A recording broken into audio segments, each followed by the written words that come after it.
Welcome to Rodney Veal's Inspired By, a production of Public Media Connect, the regional partnership of CET in Cincinnati and Think TV in Dayton. Rodney Veal, our host for this podcast, is an independent choreographer, interdisciplinary artist, and all-around fan of all things arts and creativity, and he's excited to share another great conversation with you.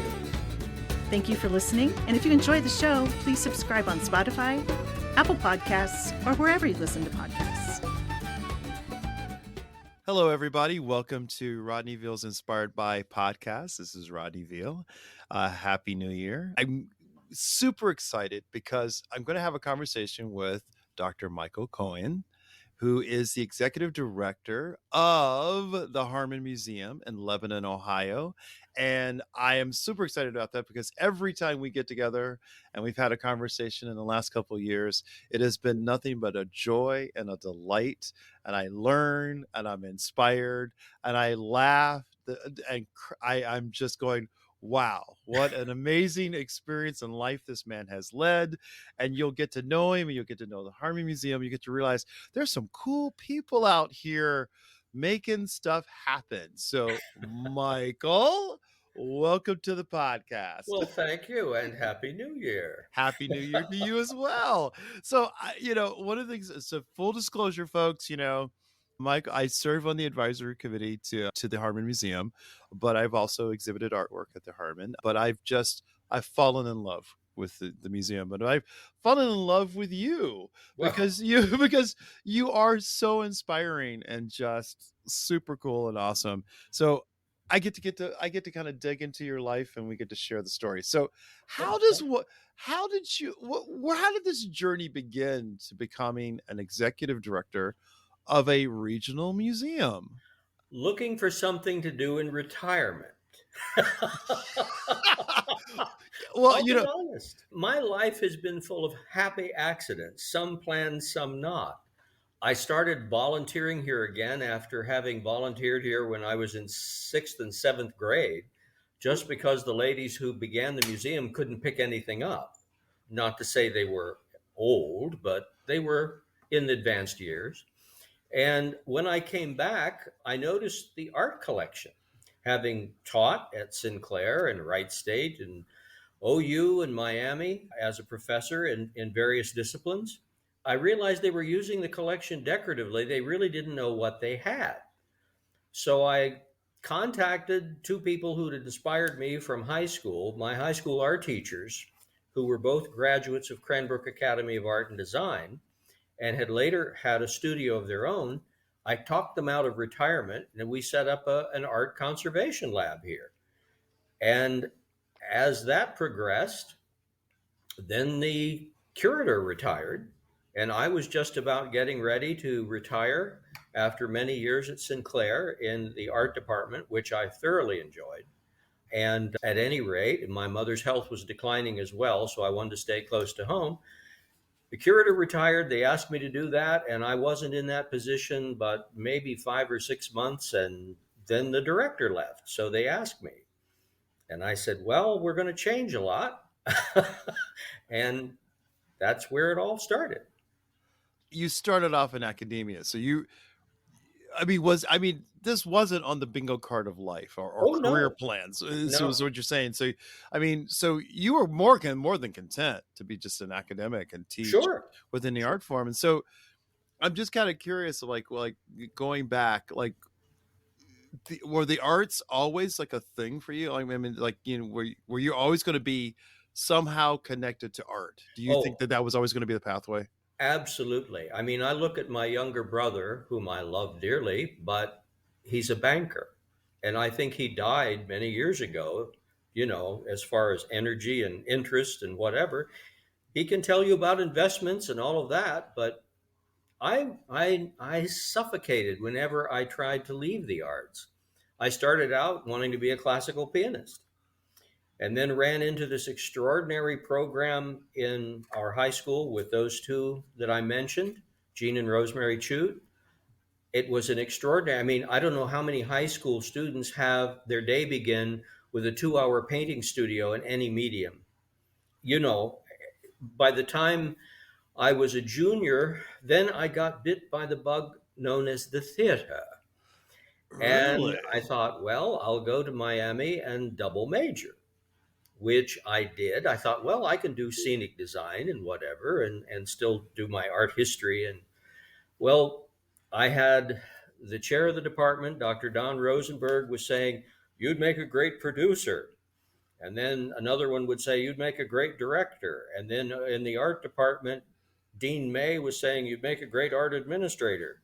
So I've tried on all of those hats. I left Miami, wound up working at the Cincinnati Playhouse in the Park in various positions, then left there, went back and got my master's, then went back to Cincinnati and was deputy director of the Cincinnati Commission on the Arts, where I worked with Irma Lazarus and those heady days when Tommy Shippers was still alive and still conducting the CSO.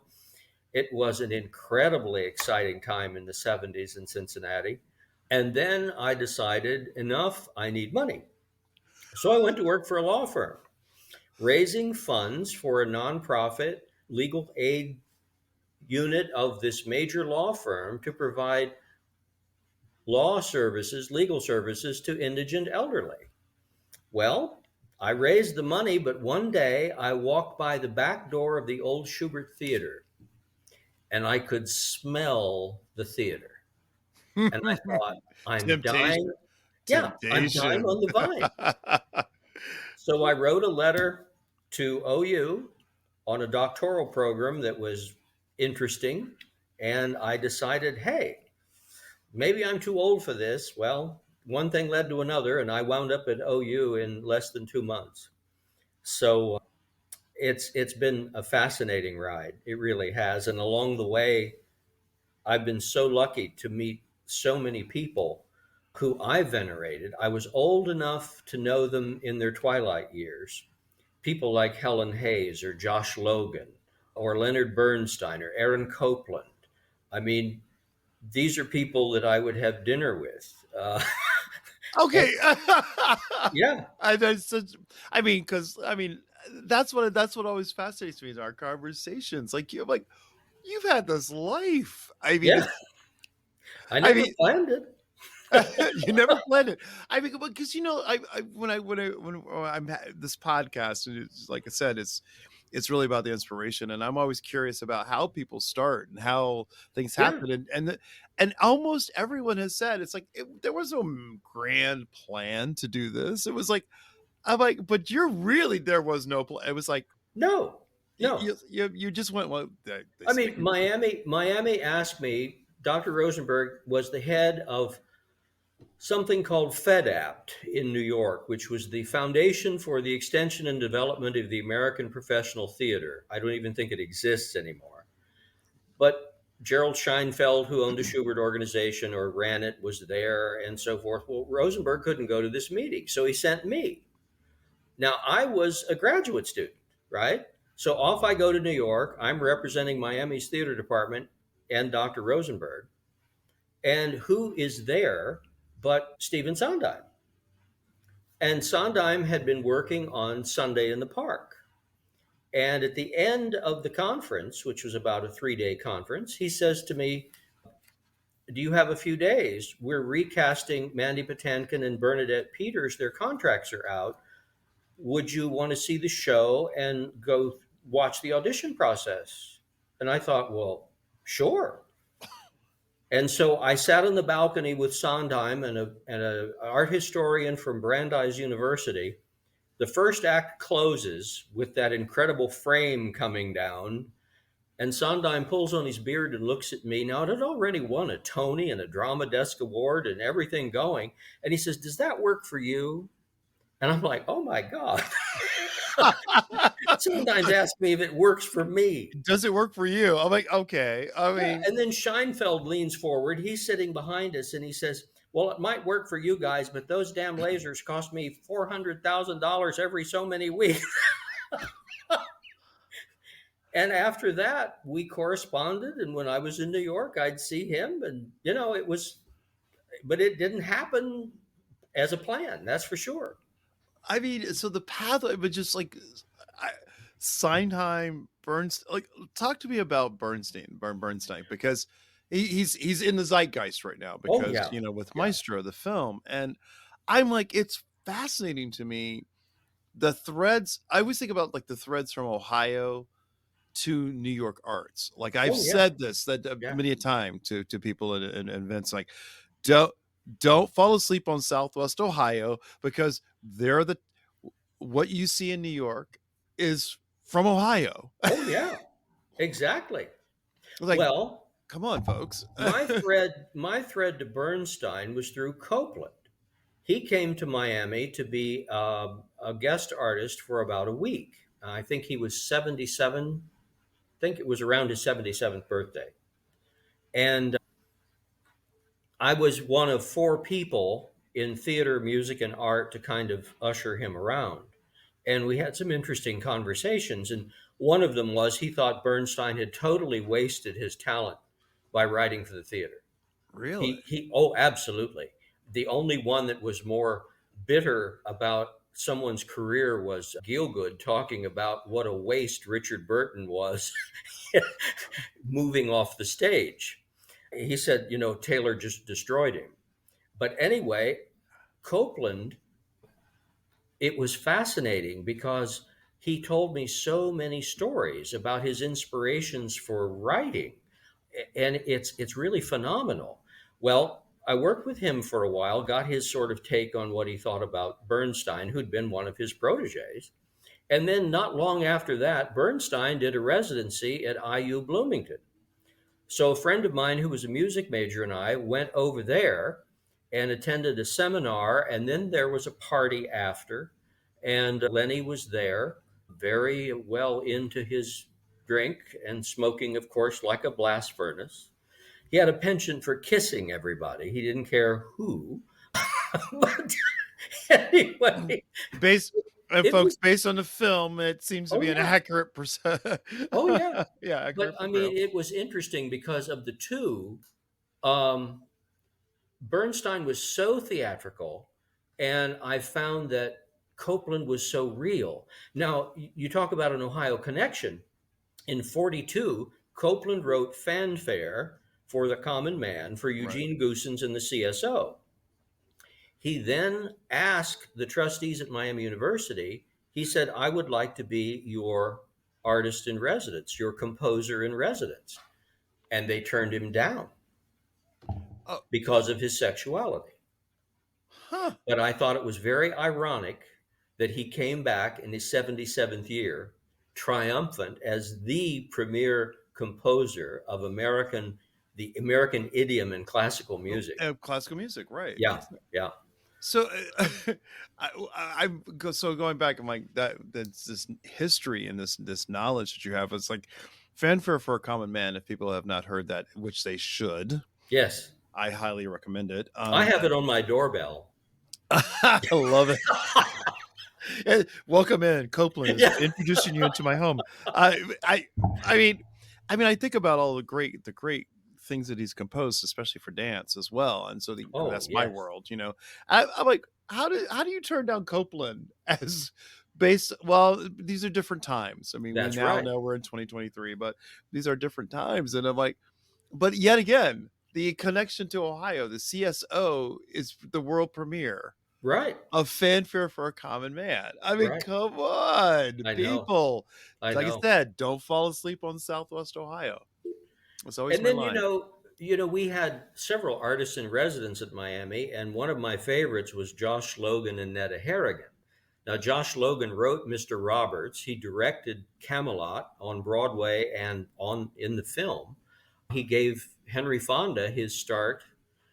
And Netta Harrigan, her father was the Harrigan, spells Harrigan, of Harrigan and Hart, the Martin and Lewis of the 1910s, 1920s. Wow. And they both came out. She had just produced Night of a Thousand Stars on Broadway for the Actors Fund. And I don't understand it, but the faculty down there gave her short shrift, which kind of bent her out of shape. But Josh told me some of the funniest stories about working with Charles Boyer and Tallulah Bankhead, and just these nightmares of Irving Thalberg directing a scene in the desert at Palm Desert with Mexicans dressed as Arabs on camels. He spoke German, they didn't. Of course, then a sandstorm came up and the camels were in estrus. So they were trying to mate with the Mexicans on them, and he's screaming in German. And and the stories go on and on. I mean, it's just phenomenal.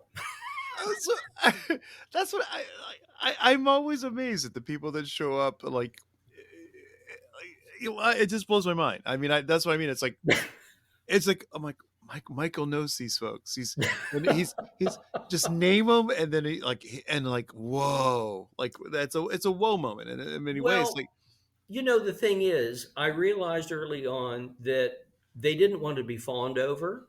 And mm, if you talk to them and treated them just like a normal person, that's what they wanted. And I think they appreciated that. It's a funny thing, but I tell people who don't realize that Neil Armstrong lived here in Lebanon longer than he lived anywhere else. right. And Jan, his first wife, was talking to me one day, and she told me she and the boys, they were quite young, came down and had lunch at the ice cream parlor. And she said no one recognized them. So they decided to move to Lebanon and buy a farm. And I said, well, what you're telling me is you wanted to move to Lebanon to be ignored, and we were more than happy to accommodate you. So, and Which that's the way I feel, with I these folks. I love that because it is the fact that they are human. Yeah, They're not superhuman in the sense of untouchable, in the sense of their yeah, talent. I mean, their talent is prodigious, but they're still human beings. They're one leg at a sure. time, and they have a propensity for drinking and smoking like a chimney. I mean, it's like you know, we And kissing everybody. and kissing everybody, and that's their jam. I mean, That's I, right. and so like, have you ever sat back and like really thought like? I mean, I don't think of you as a person that was sits and goes, wow, like this all happened for a reason. Do you think about that? Like the all your adventures and the journey kind I of led to this, like to this moment, I or do you think just kind of? Well, I don't know. I think the biggest stunning moment for me was coming back on an airplane, having met the late Elizabeth II, Queen, and been her guest at Royal Ascot in the royal enclosure. Oh wow. And through that connection, I met a very elderly Sir Neville Mariner, Academy of Martin in St. Mm-hmm. Martin in Field. Say Martin in the Fields. So I those who don't know classical connected, music, they should yeah, check it out. There's yeah. recordings. Those are the I best. connected with Emlyn Williams' son, who is now passed away. Emlyn Williams and I worked together when he was touring the country doing Dylan Thomas. With it was an hour and a half show on a bare stage with an octagonal Oriental rug and one of his Chippendale dining chairs that had been uh, hinged so it fit into a suitcase. And I mean, and to sit and watch him work. I mean, this man who toured the world as Dickens, did these one person shows, gave, along with Gielgud Burton, his start in the theater, Wow. connected him with a man named Richard Burton, whom Richard Jenkins took his name from. So, I mean, it was just phenomenal. But I was riding back, I was stuck in a plane at the airport in Washington, and it was pouring down rain. And the lady across the aisle, I was catching a cigarette plane back to Dayton. And the lady across the aisle was interested. And I was going, okay, yes, I was with the Queen. I dined with the Queen and so forth. And the woman next to me was sitting there drinking one beer after another. And finally, she turned to me and she says, how is that old Queen anyway? I'm going to Oklahoma City. And I thought, oh, dear God, I'm back in the United States. But it hit me that I had been with the Queen. I mean, that's the thing that I was speechless for that. Just absolutely. Oh, that would totally make me speechless. I mean, Yeah. that's a certain point you're Yeah. like, I mean, it how really did is. how did this occur? Yeah. And it was just, again, a serendipitous bunch of happenings that led to it. So, just because based on your interests, or the fact that you have this, I mean, you have this knowledge base that a lot of folks don't, I don't always come across. It's like classical music, visual art, arts administration, theater.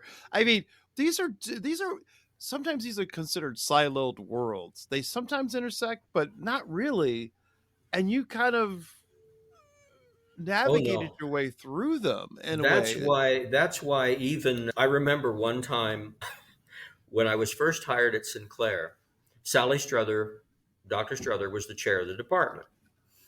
And she walked by my classroom one day and the door was open. And later in the afternoon, she says, "What were you teaching your students?" I said, "Well, why?" She said, "Well, I walked by your classroom and you were singing to them." I said, "Well, you can't understand Gothic architecture unless you understand Gregorian chant."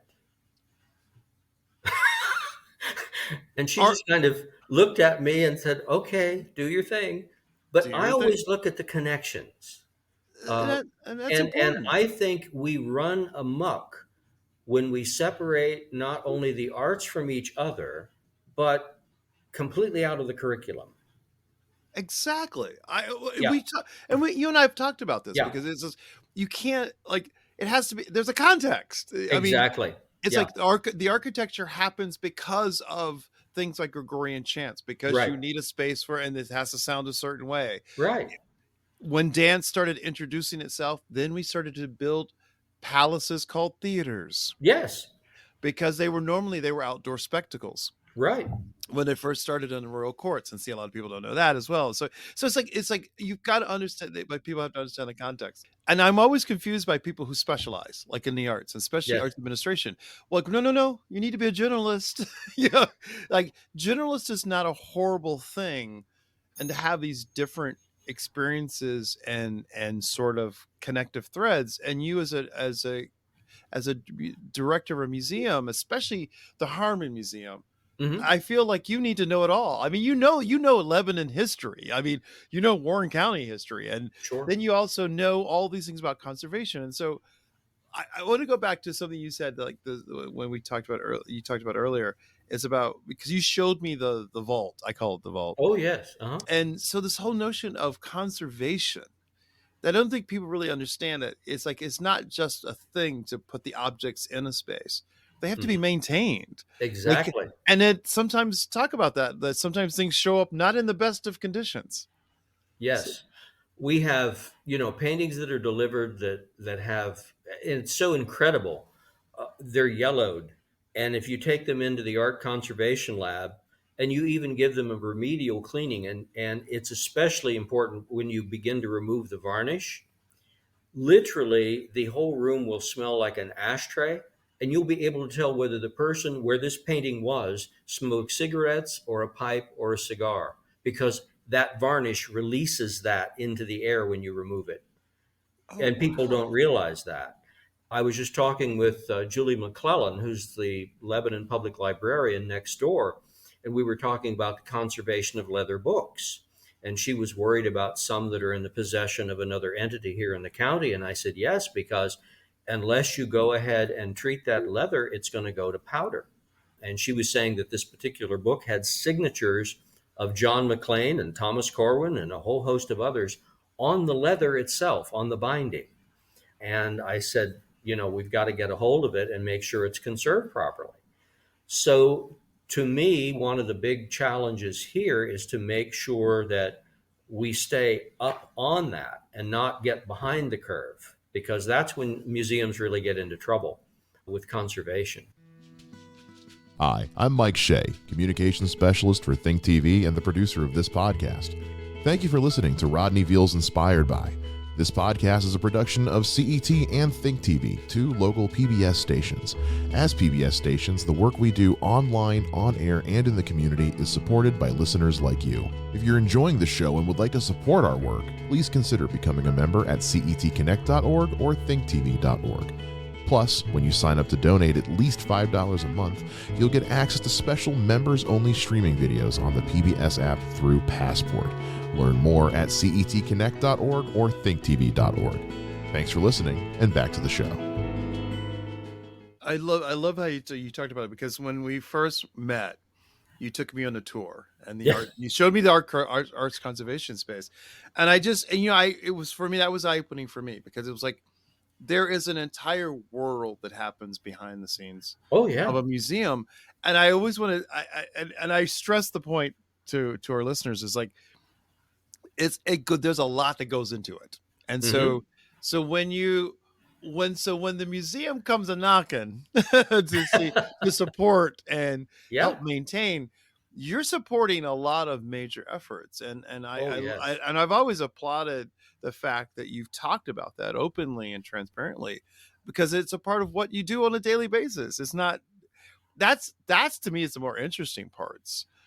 People, you throw an exhibition up, that's great, but conserving and preserving and putting things in context makes more sense to me. Yeah, and making them valuable for all levels of education, so that if you have very little, you can relate the displays, you can relate all of this, and of course, to different grade levels. Make sure that it is simple enough for a third or fourth grader to find it engaging, but deep enough that someone with a college degree can appreciate it as well in a different context.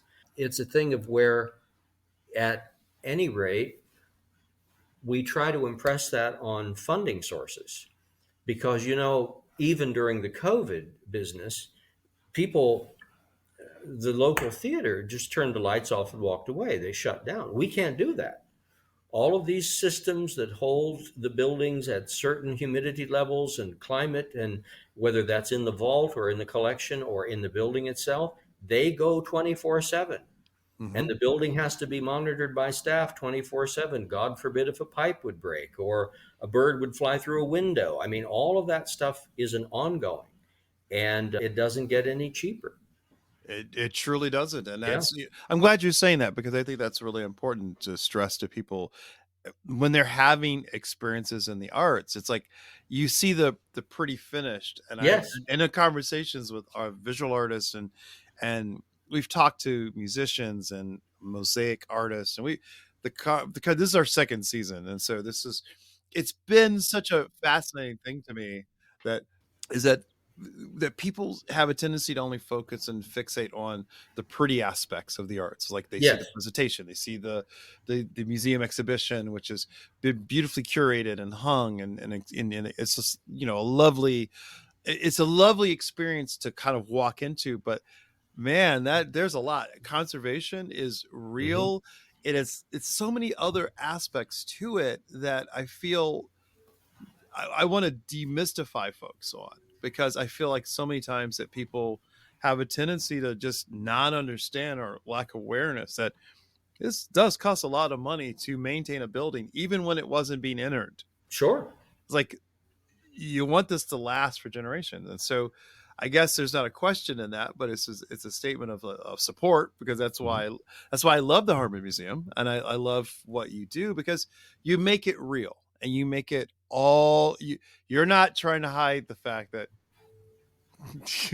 we got to do the things like this that seem like not glamorous, but they serve a purpose. That's exactly right. And the other thing that I'm always concerned with, and that's something that I learned early on, is that for me, a patron who comes here has to have a good experience from the time they leave their car to when they enter the lobby and are greeted, to being comfortable within the collection, meeting staff with questions if they have questions, making sure that they're treated nicely, kindly, and appreciatively, and making sure that even the grounds and their journey back to their car are pleasant, so that to me, it's a holistic experience.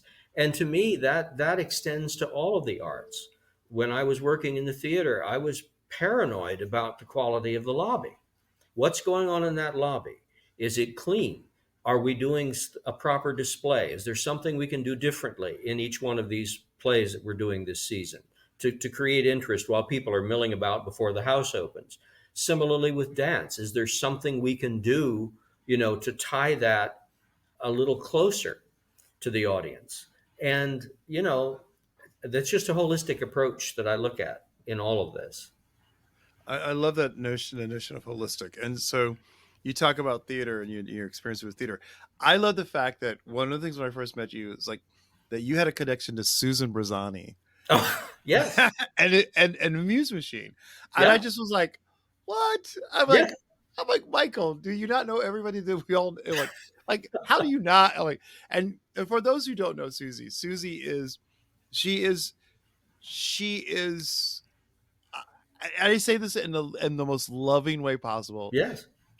The true definition of a diva. Yes. And she's a force to be reckoned with. And a force to be reckoned with.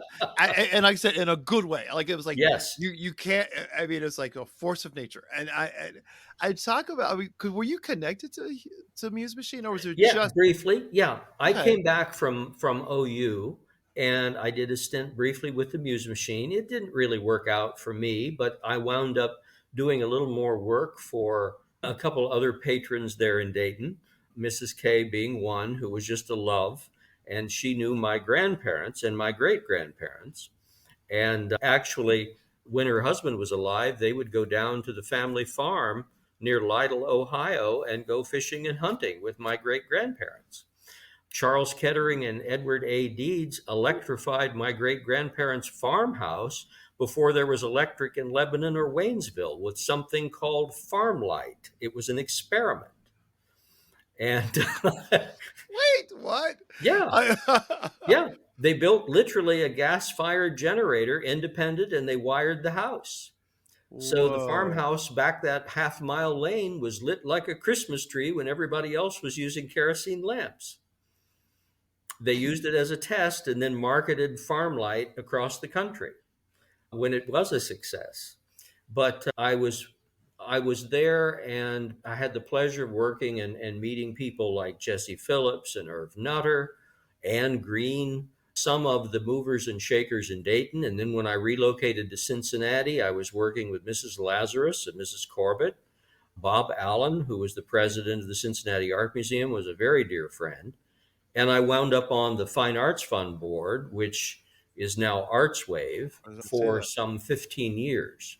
And thoroughly enjoyed that time because it really connects you again to putting an investment in these new and emerging artists that's so needed, whether it's a dance group or a community theater, or whether it's an individual who's an incredible painter or a dancer or a fledgling dance company.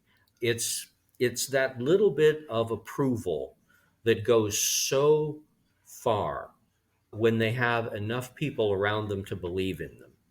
That fuels the creative spark to go yet another leap higher. So anyway, it just was a strange kind of thing. So I love it. It's just like the when you name all these names and then people listen to this, especially from the region, it's like I think about it more and more. Yeah. At this juncture in my life, because it's like, whoa, like their serious lifelong investment in that proposition of what you described, has set us all up in such a fabulous way. That's and right. I think people need to understand. It's like someone had to say, the arts don't just happen on the coast. Right. The East and the West. They do happen in the Midwest, and they happen particularly in Ohio, which is like, and I'm because I'm always going to be an advocate for that. And so what I love is the fact that you've got all this. I mean, you had a life, and you still have a life. There's still fuel in the tank. So I hope. Yes, you're the hardest working man I know, and I love it. So you're now at the Harmon, and the thing is, we are now officially calling it just the Harmon Museum. Right. Harmon Museum of Art, History, and Culture. Oh, I love that title. Yep. Oh, yes. Let's see. This is, so you're here at the Harmon Museum. what can you tell our audience about what they're and I'll chime in, but what they're missing out on by not coming down to the Harmon Museum? Well, on the 12th of January, we are loading in, and we are the first museum outside of Washington, D.C., to host the American Revolution Experience, which is a many thousands of dollars touring exhibit of the exhibit that's in Constitution Hall in Washington, sponsored by the American Battlefield Trust and the National Society of the Daughters of the American Revolution. And we're the first to host it, and it loads in on the 12th and it opens on the 16th. And it's going to be just a humdinger of an exhibit. We're so proud to have it. We're the only one in Ohio. It leaves here. There's one other touring exhibit that will wind up in Texas. And then they're going to start threading them throughout the United States. But that's going to be happening. We have an incredibly expanded, as a matter of fact, yesterday I just unpacked a beautiful picture. It's about that big, it's enormous, by the late Clementine Hunter, who is a noted ceramicist and painter. She passed away about a decade ago, and this vase came from the Abby Aldrich Rockefeller Folk Art Center. And as a matter of fact, just this last year, we've received about $1.1 million in folk art. We even have what they call naive art from Britain that is in King Charles's collection by a gentleman that lives in Cornwall. That was just received about 4 weeks ago. And then in April, we'll be getting around $400,000 in Hopewell pottery that's being transferred from the Mercantile Library in Cincinnati by a private owner here permanently, as we partner, of course, with the City of Lebanon and the Golden Lamb and Fort Ancient with its now designation as a World Heritage Site. The other thing that the city's asked the Harmon to do is on June the 1st, we're going to put together a Lebanon Festival of the Arts. We haven't had an arts festival for probably 20 years. So we're going to start small, but my master plan is eventually to bring the CSO back here, because when I was young in the 70s, the Cincinnati Symphony Orchestra came here 6 times a year. And they played to sell out crowds in the high school auditorium and on the lawn at Berry. So, it's just, let's bring the arts back to where they ought to be here between Dayton and Cincinnati. And I'm so glad you said it, because I think, like I said, it goes back to my phrase: never fall asleep on Southwest Ohio, and don't fall asleep on Lebanon, Ohio. I mean, I really, because the thing is, you're a Pied Piper for making this change happen, and an infusing like why, like what would you say to other cities? And Lebanon's the city, communities of similar size, that, like, what would you say to them? What would be your advice to them about bringing art and culture into the communities and why it's important? It's an intangible. It is something that so enriches the experience of a community. And it is a showcase for the diversity of all of these threads that make up our country. The threads, all the cultural threads and the ethnic threads and the socioeconomic threads. The arts speak universally. I watched something the other night. David Tennant was talking about his work in Glasgow, setting up a new Shakespeare company and making sure that young people are exposed to Shakespeare again, and in a non-threatening way. And I understand that. And I think that oftentimes people have this fear of the art. Oh, I have to dress up. I have to do this. I have to do that. And I think we make it accessible and we win them. And once they have that positive and good experience, that's why I'm often frustrated, because we have people who come in the museum and go, well, I've lived here for 30 some years in Springboro or Waynesville or Mason, and I didn't know you existed. And I said, yes, we've been here for 84 years. And the incredible thing is that once they visit the museum, 90% of them become members. Wow. But it's making sure they feel comfortable and welcome here, and welcome at all of the events that we produce. And I think that's perhaps the biggest goal for any community. Make sure the arts are not exclusive, but are accessible to all. And make sure, I mean, the museum does not have a bank like the Cincinnati Art Museum or Dayton, who's giving us a pile of money to do Saturdays free. And it breaks my heart to see a young mother with 3 children or 4 children, even though our rates are very low, come in and look at that. And I know what's going through her head. It's either go through the museum or buy lunch for my kids. And so what we've done is instituted every quarter, and the museum's eating the cost of a day that's free to the public. And to me, it's well worth that. I wish we had somebody to underwrite that. I'm kind of frustrated that we don't.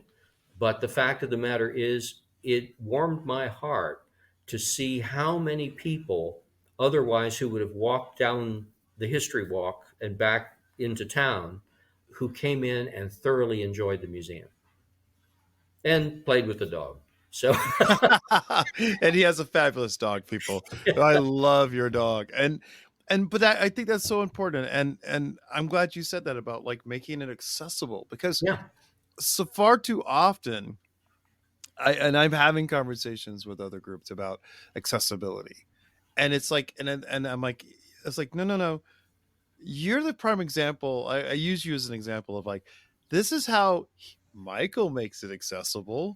It's like, and maybe you should follow this pathway, which is one thing. It's like, I think that there's been this mistaken belief that we're still in the Gilded Age, and we're not.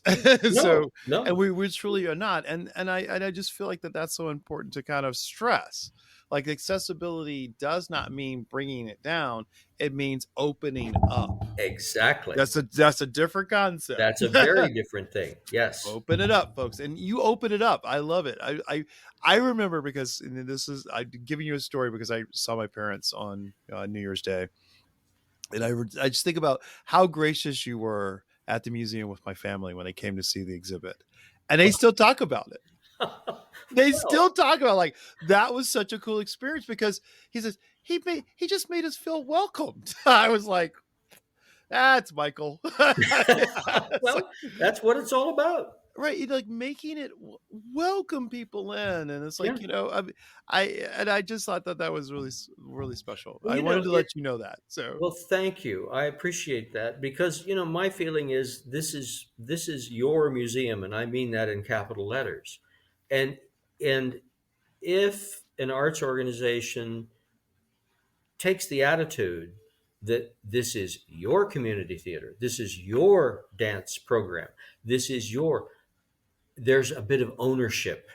mhm. And that's what's important for the survival of any of the arts, is you have to have that sense of ownership and pride in those institutions, in your arts institutions within your community. And you can only do that by, extending that hand and making people feel welcome and giving them that good experience. And I love that. That's a mantra that needs to be heard to the cheap seats, and I hope everyone listens to the podcast to hear that. So this is my question: is we talked about community, but now I want to talk about someone who wants to follow in your footsteps. Oh, What would be you've had these great grand experiences, and I love them, and I that's what I love about our conversations. mhm. What would your advice be to someone who would love to do what you do? What would you tell them? What would your uh, piece of I would advice? tell them to always remember to play the strengths. If it's a museum, play the strengths of your collection. Look at what you have. Also, look at your staff, and let the staff, don't put them under your thumb. Let them be as creative as they are. When I took over, I looked at the resumes of people, and then some we've hired since. And I've said, these people are incredibly gifted in their own right. They have their own strengths and weaknesses. They have their own ideas. Why not let them loose? Try it. Don't be afraid of that. Don't be afraid of trying something totally new. I mean, my staff had to talk me out of, Lebanon has the horse parade every year. And I was looking into buying the proverbial leg lamp to put in every window in the Harmon here on Broadway. But because I thought we'd make national news with a, 2-story building with 8 windows with leg lamps in them. Look a lot less stodgy, but they talked me out of that. But I think that that's important, is that, and show appreciation to those who volunteer. That's incredibly important. Last year, we had 4,500 and some odd volunteer hours put in. This year, Lisa just did the totals. I think we're down a little bit. We're almost at 3,900 hours this year, or for 2023. And it's phenomenal. That's almost 16 hours a day for every day that we are open.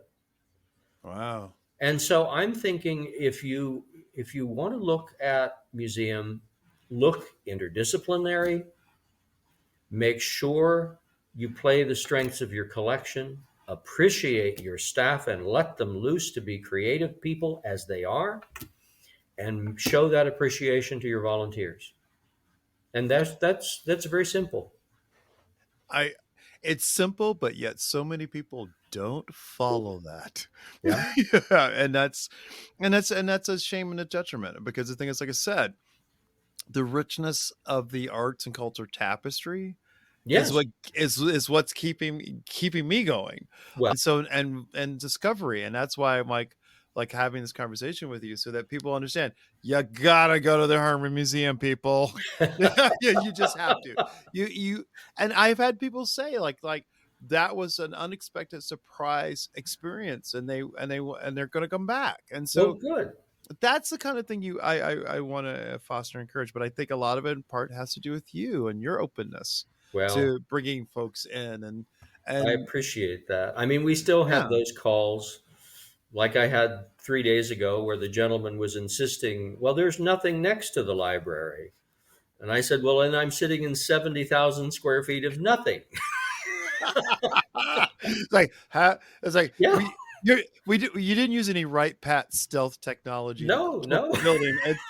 The building's there, people.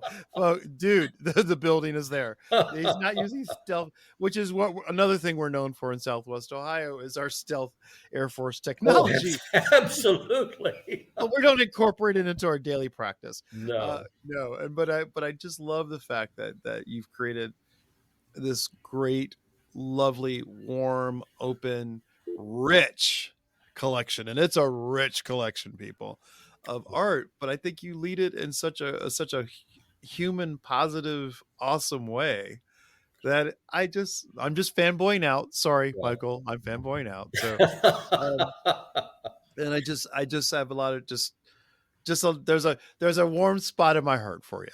Well, thank you, and I certainly appreciate all you've done for the arts in Ohio, especially Southwestern Ohio. I watch the art show and follow what you're doing all the time, and that in itself is amazing. And I love the fact that you're showcasing those people that are often mentioned in passing, and you're actually spending the time with them and showcasing that hard slog it is in every discipline. I came from the era when, you're going to major in the arts. Well, you're going to be poor and you're going to live in an attic and that kind of thing. Right. I was taught early on by some very wise people, both in high school and professors, mentors, that if you're careful and you believe in yourself and you know what you're doing, apply yourself and you'll succeed. And it may surprise you. and yes, and it will. And so on that note, Michael, thank you for this conversation. Well, thank you very much. Rodney Veal's Inspired By is a production of Public Media Connect, the regional partnership of CET in Cincinnati and Think TV in Dayton. There's a lot of great art happening around Southwest Ohio, and we're excited to be part of it. If you like this episode, please subscribe on Spotify, Apple Podcasts, or wherever you listen to podcasts. You can learn more and find the show notes at thinktv.org/inspired by, or cetconnect.org/inspired by. Thank you.